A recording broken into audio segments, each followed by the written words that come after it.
네, 안녕하세요 여러분. 건강 유튜버 JWK입니다. 오늘은 박영우 선생님의 신간 도서인 호르메시스와 간헐적 단식에 나온 내용 중에서 시간 제한 다이어트에 대해서 이야기해 보겠습니다. 시간 제한 다이어트는 서카디안 리듬에서 생겨나왔는데요. 그렇다면 이 서카디안 리듬은 과연 뭘까요? 서카디안 리듬이란 1729년 프랑스 과학자 장자크 도르투 드 메랑은 미모사의 잎사귀에서 햇빛에 따라 움직이는 것에 24시간 주기 패턴이 있음을 관찰했고, 심지어 햇빛이 없는 어두운 곳에서 미모사를 두고 관찰해도 일정한 패턴으로 움직이는 것을 확인했습니다. 즉, 빛과 상관없이 미모사의 잎은 하루 주기에 따라 열렸다 닫혔다 한다는 사실을 발견했습니다. 예전 원시 인류들은 해가 지고 밤이 되면 잠을 잤고 낮에는 음식을 먹었습니다. 하지만 현대인들은 밤에도 대낮처럼 실내등을 환하게 켜놓고 음식도 낮밤 가리지 않고 먹습니다. 아침형 인간, 저녁형 인간이 있는 것처럼 서카디안 리듬 역시 개인의 차이가 존재합니다. 흔히들 아침형 인간, 저녁형 인간이라고 언급하는 종달새형과 올빼미형도 유전자에 의해 결정됩니다. 그래서 올빼미형인 사람은 이른 아침에 일어나서 출근을 하면 온종일 멍한 상태에서 일하게 되고, 종달새형인 사람은 늦은 시간까지 야근하면 몸이 빠르게 지치죠. 하지만 우리 주위에는 서카디안 리듬을 깨는 교란 인자들이 너무 많습니다. 야간 근무, 밤을 새우게 만드는 컴퓨터 게임, 늦게까지 지속되는 야근과 회식, 술자리 등등입니다. 동물 실험에서 인위적으로 서카디안 리듬을 깨트리면은 과식과 비만, 인슐린 저항성, 고지혈증 등의 대사 이상을 보였습니다. 야간 근무 교대를 하는 사람들을 대상으로 조사해보니 서카디안 리듬이 깨지면 혈당, 인슐린, 중성지방 수치가 증가하고 안정시 대사율이 떨어졌습니다. 역학조사 결과 야간 근무 교대자들을 그렇지 않은 사람들보다 당뇨병 발병 위험률이 9% 더 높았습니다. 서카디안 리듬에 따라 작동하는 생체시계가 바로 중추시계와 말초시계로 나눠집니다. 중추시계는 생리주기, 신경과 호르몬의 활동, 인간의 24시간 주기의 다양한 기능을 조절하는 역할을 합니다.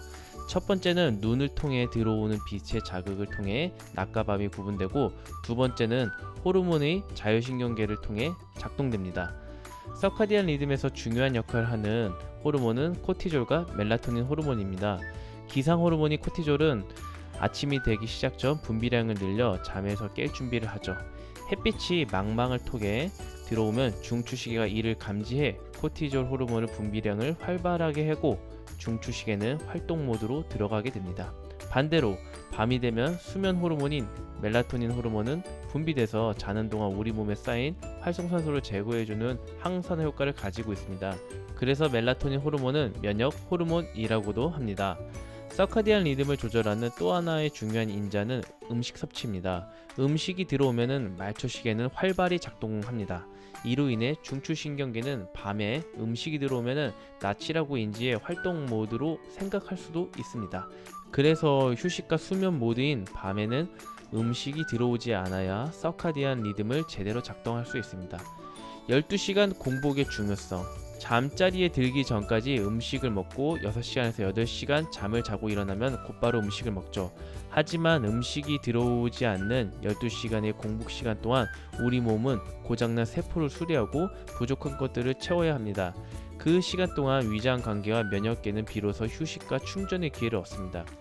12시간의 공복을 지키지 않으면 우리 몸이 회복할 시간을 충분히 갖고 있지 않다는 증거입니다. 서카디안 리듬에 맞춘 최적의 건강 습관. 내 중추시계가 밤에 잘 준비를 하고 있는데 몸의 말초시계는 그동안 습관적으로 먹어왔던 야식 습관 때문에 배고픔 신호를 보낼 수 있죠. 서카디안 리듬을 되돌려 건강한 습관을 가지려면 이러한 나쁜 습관에서 먼저 벗어나야 합니다. 물을 12시간 공복을 유지하는 시간에도 언제든 양껏 마실 수 있습니다. 배고픔 신호가 오면 물을 마셔 배고픔을 달래도 좋고, 그래도 배가 고프다면 오이, 당근, 브로콜리, 양배추 같은 채소류나 연두부를 먹어보시는 것도 좋습니다.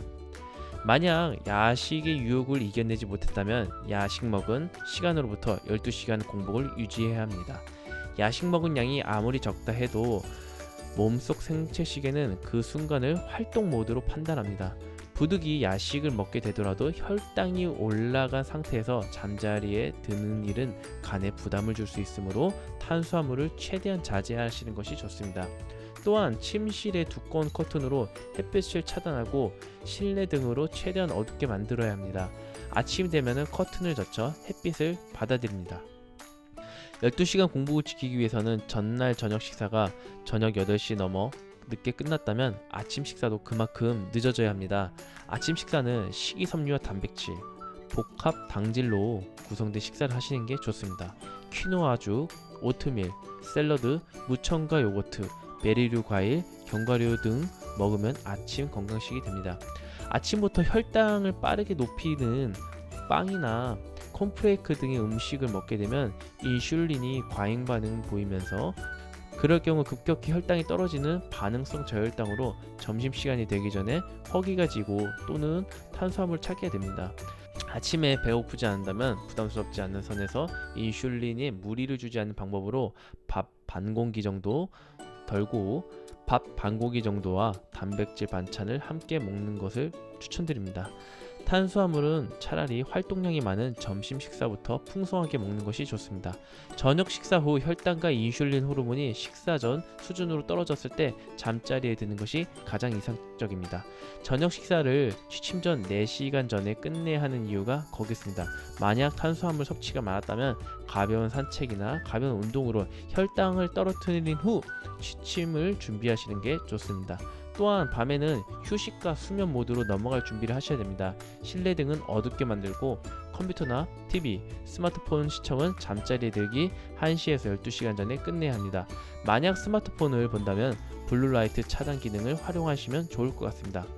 뇌 중추식의 불빛 자극을 최대한 차단해야 멜라토닌 호르몬 분비가 활발해지기 때문이죠. 서카디안 리듬에 맞는 권고사항. 첫 번째, 공복을 12시에서 14시간 유지한다. 두 번째, 저녁 식사 이후 늦은 음식 섭취를 제한한다.